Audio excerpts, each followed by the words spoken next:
Did up though, cool cats? Welcome back to my channel. I am being as always, the host that you hate to love. And to my right, to my left is my best friend, as always. You know, V. You know what I'm saying? You know, if it's your birthday, you'll be bounce on it. But you know.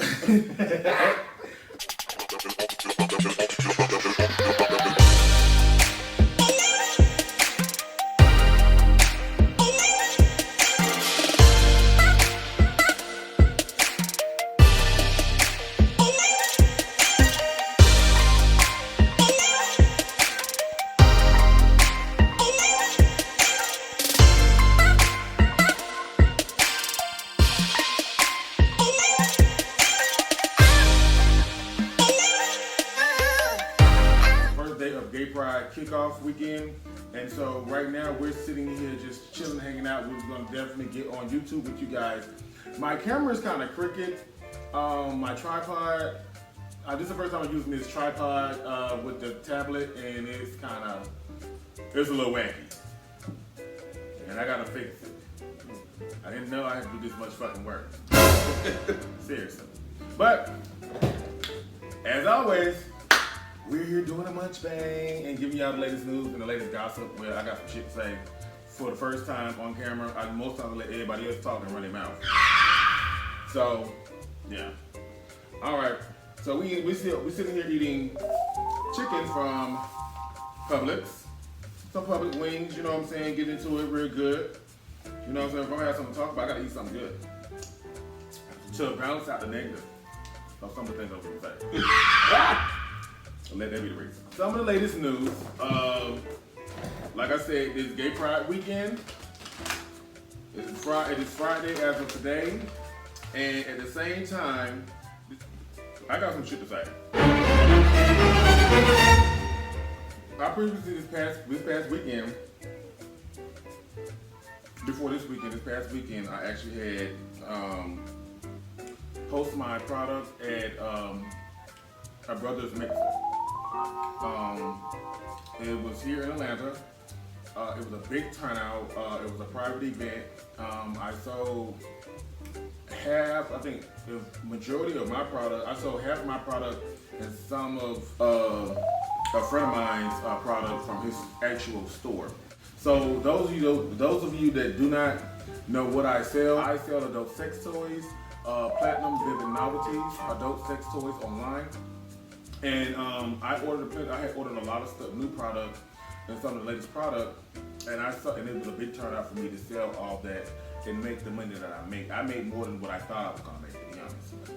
But at the same time, now I've been planning this event since the beginning of the year. I think it was like March. A company that I work for called me and was like, "Hey, can you come back and work for us?" I'm like, "Cool, whatever." You know, the extra money, whatever. I got the room, I can do it. So I let them know up front that, okay, I have this event in I have this event in August, for the end of August, and then also the 24th of August. And then also at the end of the month, which is Gay Pride Weekend, I also have an event too as well, because I'm going to be hosting toy parties. I'm going to be on YouTube talking to people that are from out of town, give different points of views on different topics, or what are they doing this weekend, or whatever, etc. You know what I'm saying? Exhibit A. You know what I'm saying? So I was like, that's the only weekend that I need both of those off and everything. So mainly it was still for the business, because I'm going to be doing toy parties for the next 3 days, here at my house or at somebody else's house. So they were like, cool, we got it, whatever. You know what I'm saying? You got it. You know what I'm saying? So, with that being said, now we get up to the point of August, but right before August, we done lost 3 contracts. You know what I'm saying? And by the way, I do my 9 to 5 that I do. I'm in security. I'm a licensed security guard and armed security guard. I've been doing this for 11 years now. So, we lost 3 contracts. One of them was the sites that I work at, and that I also make my main money. But at this point in time, 2 months before August, I had got promoted to supervisor. Now I do get it that once you take on a role, once you take on a position, you take on a role, and there's responsibilities and things that you must do. At the same time, I made this quite clear, and I asked. I said, would I still be make sure that I have my event available for me and me only? Because regardless of this, I got your back any other time, but I have to make sure that we have an understanding about that. Because if not, then I ain't gonna take this position. So it was like, cool, you got it. I bet. So got the green light for my event and everything. Now at the same time, I had to fire some people. At the beginning of August, I had to fire like 3 or 4 people. You know, I had to get uniforms back.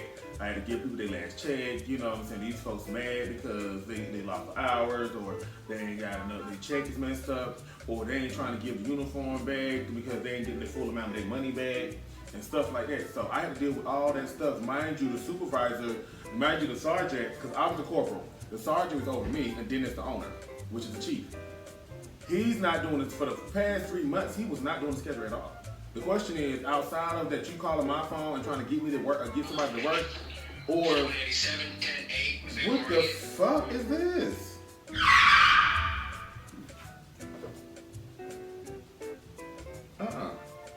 Like all that shit's starting to come on all of a sudden. But so you know, you trying to get me to again, sergeant trying to get me to get everybody to work. So oh, see if what you call is gonna still work at Harold's Chicken and Ice Bar this weekend. I'm like, they work every weekend, yeah, but I ain't make the schedule. I said, you made the schedule? No. The fuck? Now it's like 2 days before the shift. Alright, so now I gotta get this person to work and hope that they can work. We hope they ain't make no plans. And at the same time, I'm like, why you make the schedule? Basically said, me and you supposed to get together, whatever, and then get this shit done. I ain't heard from you. The only time I hear from you is when you trying to make sure that somebody is covering a shift the day of or the day before. You know what I'm saying? So I'm like, I asked 3 times about give me room, give me Excel to make the schedule. Give me Excel to make the schedule. Ain't nobody doing that or whatever the case may be.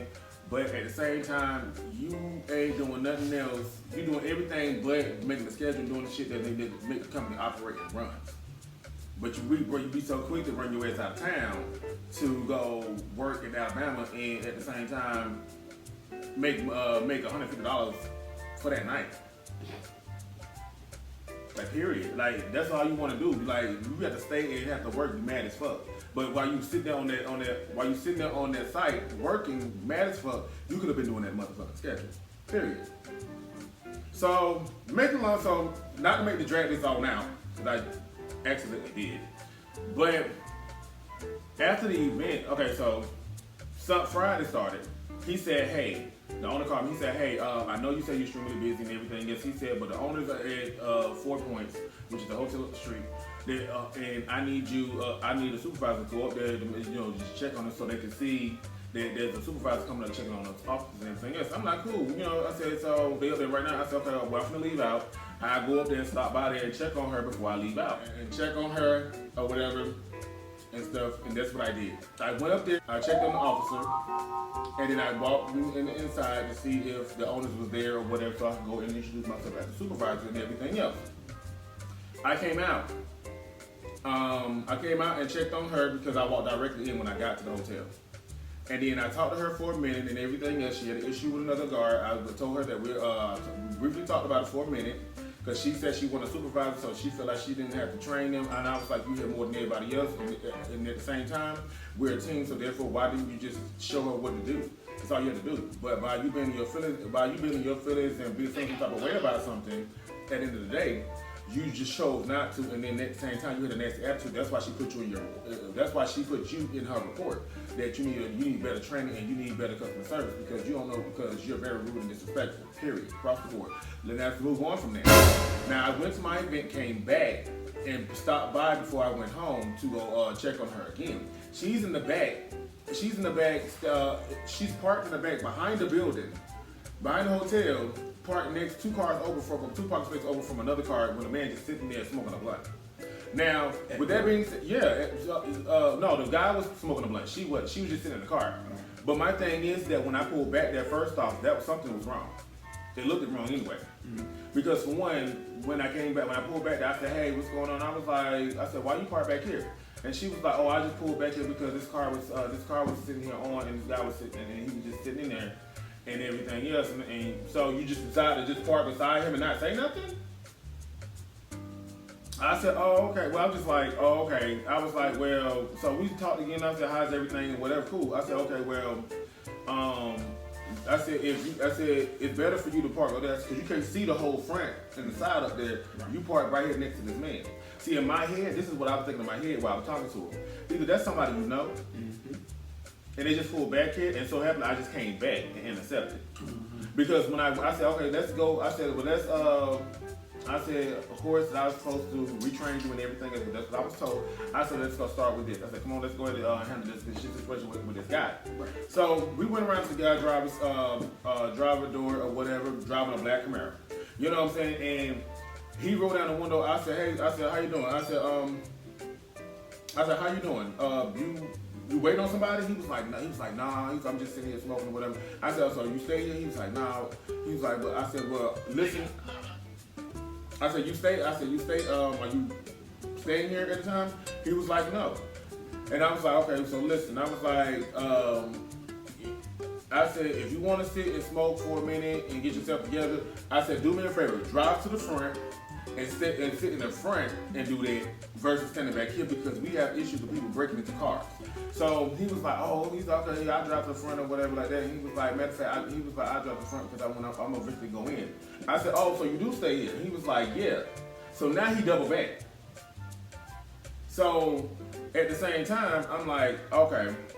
So after I said all that, and he was like, cool, and he pulled in the drive, and then he moved or whatever, and then she got back in her car. But the thing is that she should have been said something to him before I even pulled up. I know give somebody a grace period, give them a minute to see before they do them first and let them do their thing, not just roll up on them. But why are you parked beside him? And why are you in the back of the building and when you should be at least somewhere in the where you can see him and see the front and the side? So now, with that being said, after I left, I went home, did my thing, I came home and did what I do. You know what I'm saying? Go to sleep, whatever, what the fuck I do. And when I woke up the next day, I did another event. There was an email, there was a text message sent out saying, hey, a mandatory meeting on Sunday. Why?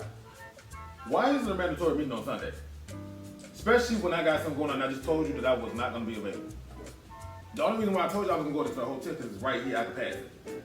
Now, I still got an event going on. You talking about, I asked in a text, what time is the meeting? You said 4. Around the time where I actually got an event going on? All right, cool. So, I did my event, I didn't go to the meeting, or whatever. And so now, here come Monday at 1:24 p.m., TPS is no longer needs your assistance. Get with Adams to turn your uniform in and the key fob to the Tahoe, and you would get your last paycheck on the pay period. And so I texted him and I was just like, he emailed me this from his phone, and me and this man talking on the phone casually. So then I texted him. I said, so you really gonna let me go? And he was like, he said, yeah. He said, due to absence, listen to this, due to absence, unable to do your job, do these other jobs, and poor communication. Bitch, are you serious right now? Because even if he watched this, I would get and I can still be cool with him to this day. But what I'm saying right now is dead ass true. How in the fuck that I got poor communication, don't do my job, and at the same time be absent from my job when you gave me the clarification to have this weekend? Some people, what?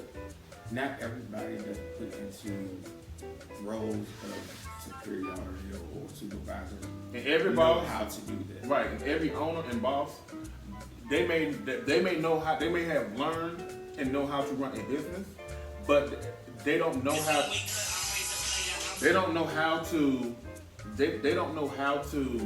manage their employees and people skills. So nevertheless, the thing is that I lost a job on Monday. So who cares? it's hurting my investment a little bit. It's bothering my investment a little bit. But it's not hurting my pockets at all. So I ain't worried. I'm getting money somewhere still. You go hustle somewhere. You gotta do the hustle. So apparently, when he let me go, I had to sit here for a minute. I'm like, for some reason, I just felt like this was a blessing. So, I don't know. What we're doing. So, nevertheless, I lost a good friend. Well, I lost a friend. I lost my friend, and they didn't die or nothing. We just got into it, and and I told him he had to leave because I done went to pick you up and we hung out and shit, and that's cool. Get to kind of see where we haven't really talked like that. So hung out with you to see where you at. You know what I'm saying? What's been going on in life? I've been knowing you for 13 years in the city of Atlanta since I moved here, and me, you, and one of my other friends. So here we are, 21-9, and we sitting there hanging out, and then we left there and went straight to Bulldogs. It's cool at first. You drinking, the more drinks you get in you, the more fucked up you get. At this point, you run around telling folks that we're trying to work on something. These folks looking at me crazy. Every time I come back around to check on you to see if you're okay, you like, I'm leaving you here around these people, and then you don't know how to take people looking at you, but when I come around, ain't nobody looking at you. And you like, oh, they know we together. I'm like, all right. I'm thinking like when you say we together, like, that we came here together, like. And if they are thinking that we together, like, I don't have to address no shit like that because I ain't standing beside you. I'm walking around here talking about motherfuckers and talking about my business. I'm talking about my business. I'm getting folks numbers for this pajama party, like all kind of shit. I'm just fully networking right now. And every time I come back around, he get more fucked up. Next thing you know, he kisses me on the cheek. He kisses me on my neck. But I ain't paying no mind because this is somebody I used to date. This was somebody out there we was. Fucking is not dating. So it was potential dating, but we was fucking. But you know, we loved each other. We had loved each other, but we never got into a relationship because he wasn't ready to. He claimed he wasn't sure about sexuality there, but that's a bullshit. That's a bullshit he said. Oh, whatever. But you know, at the same time, I didn't even know what he was talking about. But whatever. But still, the fact of the matter is, you don't tell all these folks listening to us. I ain't got time. Come get your shit. You know what I'm saying? It's not about nothing about. I'm sitting here trying to hang out with you like we used to hang out back in the day. Mm-hmm. Outside of the issues of that we was kind of dating, fucking, or whatever the fuck it was. But now, it's just nothing but pure bullshit. He said somebody was coming to get him from downtown. And the only person that I know that I can think of that was probably coming to get him from downtown was the Asian man the old Asian man that he gave his number to in the club. Or Ken.